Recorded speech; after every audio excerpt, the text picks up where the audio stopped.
Dans un communiqué du mardi 25 mars dernier, l'État guinéen a décidé la fermeture des écoles sur l'ensemble du territoire national. Une façon pour les autorités d'empêcher la propagation de la Covid-19 dans les milieux scolaires et universitaires. Pourtant, des folles rumeurs font état ces derniers jours de la reprise prochaine du chemin de l'école dès le début du mois de juillet 2020. Une mesure qui divise les citoyens entre appréciation et peur.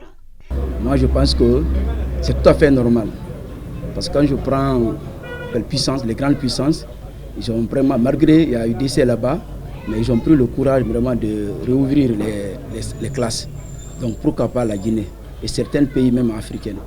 Donc moi, je demande même pourquoi le gouvernement a mis tout ce temps pour ne pas vraiment réouvrir, comme on appelle, les classes. Et je dirais même que vraiment l'État a mis beaucoup de temps. Voyant les statistiques de l'ANSS, je ne crois pas que la pandémie est bien maîtrisée. Alors ça serait un risque. Premièrement, le climat même n'est pas favorable.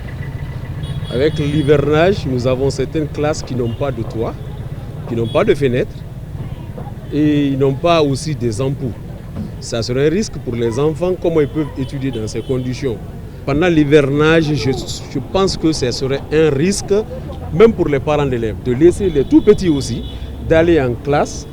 Cette mesure de réouverture des classes pourrait concerner les candidats des examens nationaux, une démarche partagée par certains enseignants et citoyens. Cependant, il pose certaines conditions. L'État doit ouvrir les écoles et tout en respectant les mesures d'hygiène et les élèves qui n'ont pas terminé leur programme, surtout les classes d'examen, parce que l'inquiétude d'abord c'est là-bas.